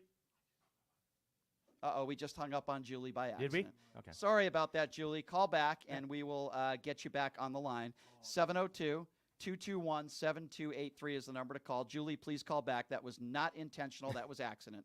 All right, let's go Brian, to that Paul. take, though, that Trump is entertaining, right? It's always hilarious to me because, look, yes, there's no question that Trump, when he was on the show The Apprentice, right, and his whole persona that was the early 2000s, yes, I understand that you people thought Trump was entertaining. But the job of the commander-in-chief and the president of the United States, and quite frankly, any other public servant or people that are politicians in Washington, D.C., is not to be entertaining, right? It's not to be entertaining. It's the serious business of actually running the government and being somebody that actually, is a serious person that takes on serious issues. To me, that was the most troubling part of that phone call. Should we go back to, okay, let's go to Paul. Hi, Paul. Thanks for calling in. Yeah, hey, as a friend, I'm concerned that you're more worked up than Chris Wynn. And, we did his blood pressure on the air, and it was scary. So I just wanted to call and reassure you that, you're doing great, buddy. You're okay. Well, I'm still the same color that I was when I walked into the studio. That's not the case with Brian Shapiro here live on PTL. As he's definitely. Well, I'll say this: his hue has gone up a tint, my friend. We have more diversity in our color than certainly Donald Trump had his entire administration. That's for sure. Perfect. Hey, I would like to the conversation you had with the young gentleman, and it was civil, and he's obviously can't defend himself because some of the stuff he thinks is okay is not. But I would say that as a 19-year-old young man, he's getting notoriety of being Trump's best supporter, and I think he might be a little bit caught up in that right now. I think he probably is. I think that's a good point. He's only 19 years old, but I'll take his intelligence any day of the week over the moron Herb who just called in. Paul, good to hear from you, my friend. I'm going to try to get back to the shade of very pasty white, which is my normal skin color. Thank you so much. Yes. Good to hear Take from a you. deep breath, brother. I will. If not, I'm sure Paul will give me mouth to mouth. Thank you for the call, Paul. Appreciate it. And Brian, to Mo's point, look, you're talking about this, right? There's no question that there's kind of an element of this too, right? As far as people kind of riding the coattails that is, supporting Donald Trump. He brought this up earlier on in the show, right? The Candace Owenses, the Larry Elders, right? Those people who you wouldn't think necessarily that he supports their interests, right? When you're talking about Donald Trump, yet they do hitch their wagon to him, and it ends up being an ability for them to get some celebrity and notoriety. So if you're getting a busy signal, I know people are calling in. Please keep trying. We'll get to you. 702-221-7283. Let's go to Julie. Julie is next on Pushing the Limits. Sorry for hanging up on you earlier, Julie. How are you? Yes, hi Brian. How you doing? Good. What's on thank your you mind? for allowing me. I know you're gonna disagree with me, but my question to you: why are you so rude with people that are calling you? Even if we disagree with you, we have to come to terms that America is we can't censor people because of the So let me respond. I get your question. opinion. Julie, I understand your question. Uh-huh. Now I'm going to answer it. So I just had hold on, I'm going to answer your question. Uh-huh. I just had a guy Okay. on for 45 minutes. He's one of Donald Trump's most staunch supporters. Nobody raised their voice. We were very respectful to one another. And did you listen to that interview or not? No, honestly, Okay, no, I okay. couldn't. All I right, couldn't. no problem. Let me finish my but answer. Hold on. Mhm. It's a fair question you asked. Let me answer it. When somebody calls into the show and they say something that is not true or ridiculous, I call them out on it. Now, if you call into some conservative radio shows, they'll let you spout out bigotry, racism, and hatred. I don't let that happen here. The worst thing I'm going to do is call somebody a buffoon, okay? Or a moron. Now, if somebody is a moron or says something that is moronic, I'm going to call them that. Now, I disagree with Mr. Reed, who was my interview. I interviewed him for 45 minutes. I disagree with almost everything he said, but I didn't raise my voice. I didn't call him any names because we were respectful to one another. So when you characterize it as every person I disagree with, I'm so rude to, I'm not. And I'm not being rude to you right now, even though what you said is not true. Well, what if I tell you that I'm Hispanic and I don't support diversity, inclusion? I support people who are qualified for the position and not because of the race. So let me ask you. So let me and ask. the, So let me ask you about that. Let me ask you about that. Let me finish, please, Hold on. because I listen to you. Allow me one minute. Go ahead. Okay, because we cannot lead a country based on diversity, inclusion, based on race and sex or ethnicity, because we are gonna, destroy our country from within. Okay. Okay. Let me So respond make to that. clear, because I am Hispanic I know and that. I don't support that. I understand. All right? And I don't feel. You've made that clear. I got you. Now let me respond to what you just I said. don't feel bad. Okay, I understand. Let me respond to what you just said. Why is it that we've only had one black president in this country? Why is it we've never had any other minorities as president of the United States? Is it because they're just not qualified enough, as you just said? Or maybe there could be just a little bit of other things going on? I want to ask you that. Why have we not had somebody that talks like you or looks like you as the president of the United States? Why is that? I'm going to answer to you that. Okay, how much is the percentage of the population, black population in America? Do you know the number? So you think it's per capita? Wait, Is so it's based on the number of percentage of people that live in the United States? Well, the education, unfortunately, the education in United States, 43% of the American has a sixth grade reading level. Okay, so let's hold on. The black population. I got a response. So you're making the claim that the reason why we haven't had minorities other than Barack Obama as a president is because they're not educated? Is that what you just said? We voted for Obama twice, so you're lying right now. Because No. Wait a minute. Time out. He's not lying about anything. Barack Obama was president of the United States twice for a 4-year term. Why, so it's not a lie. With all due respect, ma'am, this is why I get angry at people. I said that Obama was president. We've had one. I don't know what the hell you're talking about. Well, you don't even have to say that, though, Brian. It's a fact. You just called me a liar. So now I'm going to ask you a question, and I'm not going to get angry unless you don't answer it. What did I lie about on this show? You just made a claim that I'm a liar. What did I lie about? Allowing people, the diverse people. Pot her because down of their- again. You just called me a liar. When somebody calls me a liar on this show, you need to back it up. So I'm going to ask you one more time, or we're going to move on to the next caller. And this is why I get angry with MAGA callers. You called me a liar. I'm not asking you for a third time. What did I lie about on this show? You are lying because Mallorca is Cuban American, and we have a lot of Hispanic. He's not the black president. people that Pot her are down just- again. I'm going to speak very slowly now. I didn't talk to you about Cuban American? a mayor, Mayorkas. You see that? So one mayor I'm in the not country? talking to you about a mayor. I mentioned the president of the United States. The only minority we've had as president, last I checked, was Barack Obama. So now I'm going to ask you for a fourth time, and I'm being way too patient with you. What have I said on this show that would lead you to believe that I lied about something? And this is the last time I'm going to ask you. That's not the way we choose our representative on people in this country. Okay, no, so you're not going to give me a no, lie. Brian. Okay, so you're not going to tell me. Am I still Okay. a liar? Am I still a liar? Yes, you are a Okay, liar. thank you. Thank you. And you're a buffoon. Have a nice day. 702-221. That was a horrible phone call, by the way. Horrible. Absolutely terrible. Oh, my goodness gracious. Yeah, that was pretty 702. bad. I'm a There liar. really wasn't a premise in the phone call. It was kind of like I have she no was kind of idea. jumping around a little bit. Then I kind of got the gist of her take was that because minorities in America aren't as educated as white people, that's why we've only had one black president. I kind of think that's what she was trying to say, which is a preposterous and ridiculous take. But I think that's kind of the way she was trying to go. And then she started bouncing off on all this other stuff. Brings up one mayor that happened to be Cuban American. Can't have a which is conversation. fine. You can't. It's tough. It's tough, Brian. It's hard to I have gotta tell you, it's tough. hard to have a conversation with It is. somebody like that.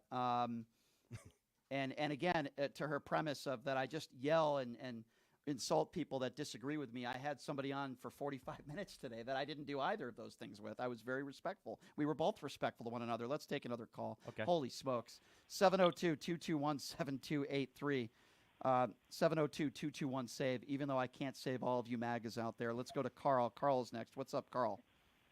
Yeah, Brian and Chris, your last caller was kind of right, that woman, because she says most of the voters, they didn't vote for people who aren't, who are different races or whatever, because they didn't graduate to sixth grade. Well, Trump likes that. And you remember when he said, I love the uneducated? He sure did. So, yes. I do. But that's one of the reasons why he did that. And because he can put any thoughts in their minds and get them to vote the way he wants them to. But look, he's been using lately, he's been getting more and more authoritarian, like more and more. If you listen to him, he just the other day used a term that I saw it in a speech Hitler made about poisoning the blood of this country, people coming in. Well, he said the same thing about people who are Jewish, poisoning the blood of Germany. He said the same thing. And if you look at his crowds, I've mentioned this to you before, it's a term called social psychology. If you look at the crowds Hitler had around him in old pictures and old movies, and look at their faces, and look at the way they cheer and scream, and then look at Trump's rallies, the same exact thing.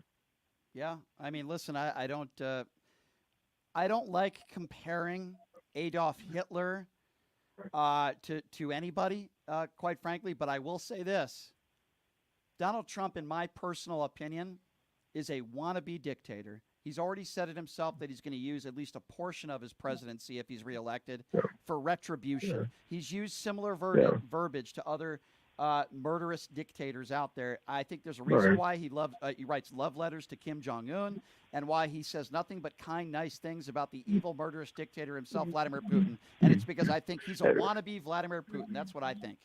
Yeah, and your first long interview with, he was a pretty sharp guy you interviewed for the almost an hour.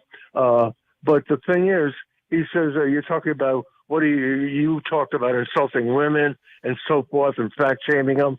Well, there's more than that to his background, what kind of a man he is. He's stolen from more people in his whole business career, from businesses from Trump University down. Every one of his businesses, he's taking money from people on false pretenses. You're not going to get an argument He's- from me, Carl. We all know, and I appreciate the phone call as always, Carl. Thank you Sure. very much. We all know, unless we're biased right-wing MAGA morons, we know the type of person. Let me tell you something. Well, let's just lay it out there. The idea that Donald Trump is a role model is complete lunacy. I mean, it's completely, utterly absurd, beyond the pale. It's beyond the pale. It's ridiculous, okay? If you're going to talk about people that you want to hold up in high esteem, that you want our young people in America to emulate, Donald Trump is nowhere in the conversation whatsoever. Did he win the presidency in 2016 by pulling an inside straight? Absolutely, he did. Okay, is he going to go down in the history books because he was a president of this country and they're historical figures? Absolutely. Okay, but the idea that you're gonna portray Donald Trump as somebody that, oh, I want my kids to act like that.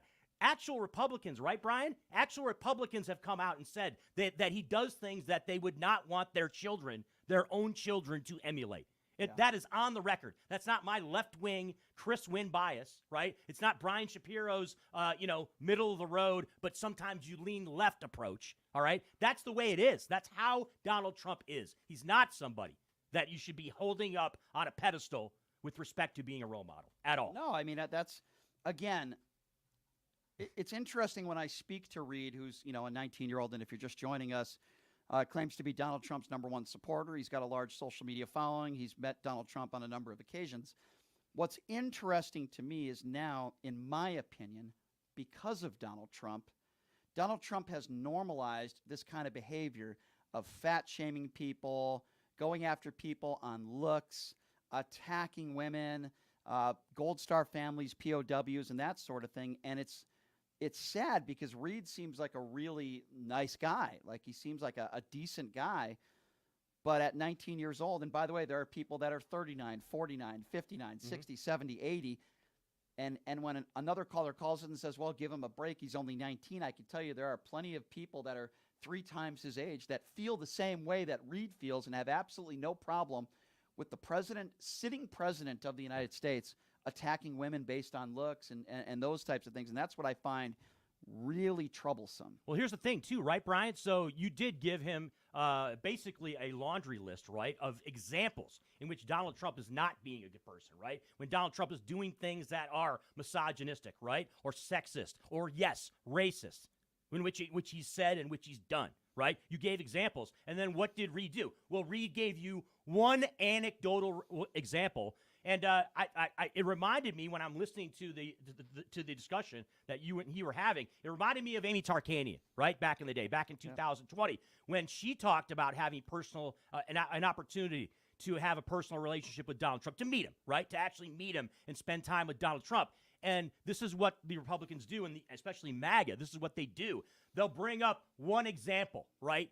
For example, he talked about, obviously, Donald Trump apparently gifting an airplane, right, to Nelson Mandela, and using that as some example. Oh, well, that just proves that he's a good person, right? I mean, I just gave you one example, Brian Shapiro, as to why I think he's a good person, and it doesn't reflect the entire picture, right? It doesn't reflect his whole body of work, in which he has absolutely given examples of when he's been not exactly, the greatest person in the world is the way I'll put it. All right. So there are people on social media that have said some things. Leanne on social media says, name me something good Biden has done. Sure, I'll name you several things, Infrastructure actually. deal. The bipartisan infrastructure deal, bipartisan gun laws being put on the books, giving health care to our brave men and women in uniform. So I just named you 3 things there. I know that might be tough for your MAGA brain to kind of... Approach to COVID was solid, too, coming out of the pandemic. So I thought he did a great job of that. I know that might be difficult for Leanne with her MAGA brain to try to register that. But yes,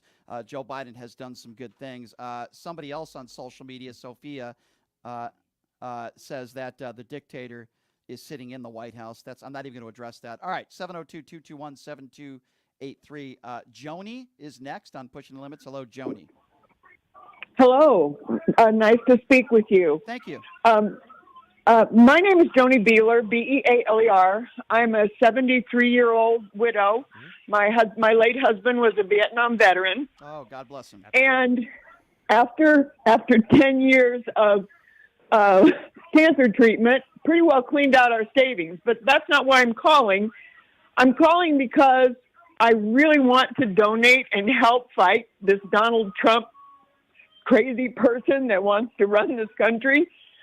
And I get so many texts and emails every day. I don't know who's legitimate, who isn't. I don't have much to give, but I need to know a safe place to give.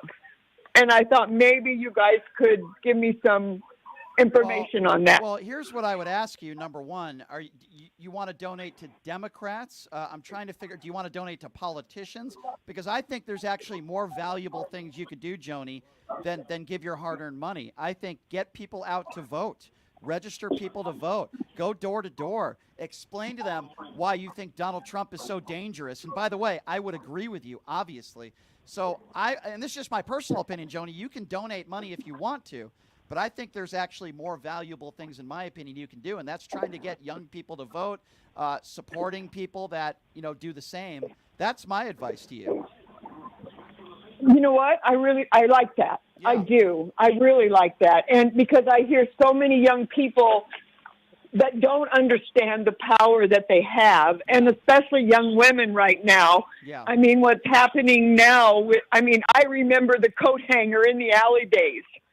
No, Yeah. listen, Joni, I hear you. Let me just, because I got to get to one more caller and then I'm up on a break. I want you to call back and we could discuss this further.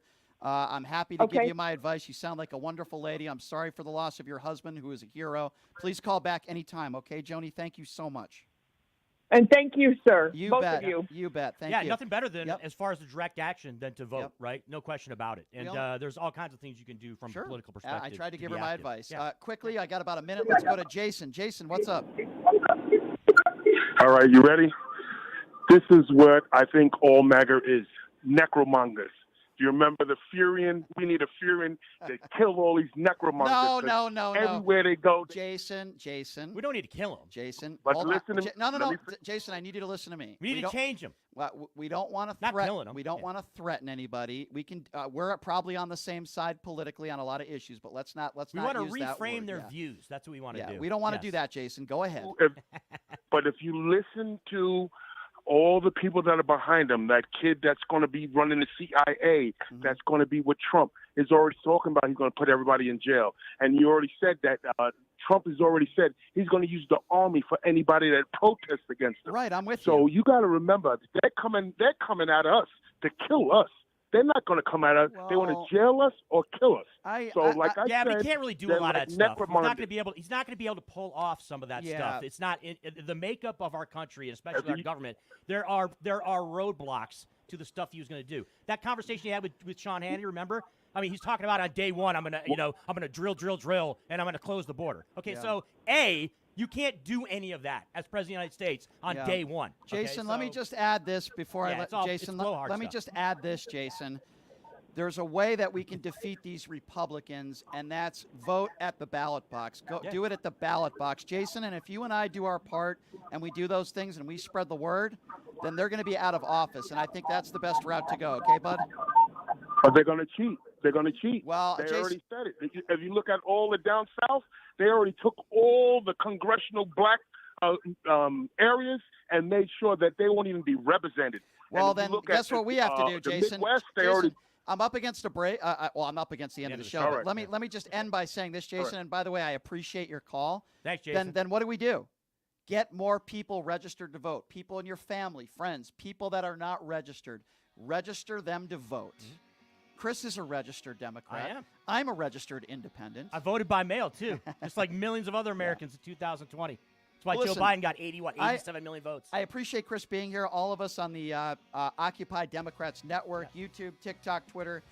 You can find me on my personal YouTube page as well, at PTL Radio Show. I'm also on TikTok, Facebook, you name it. I appreciate all of you being a part of the show, even my MAGA friends that call in that disagree with me. We pulled an audible, Brian Shapiro. Yes, That's what I did. professionals in radio do, That's my right. friend. We're able to kind of deviate right. from the original plan.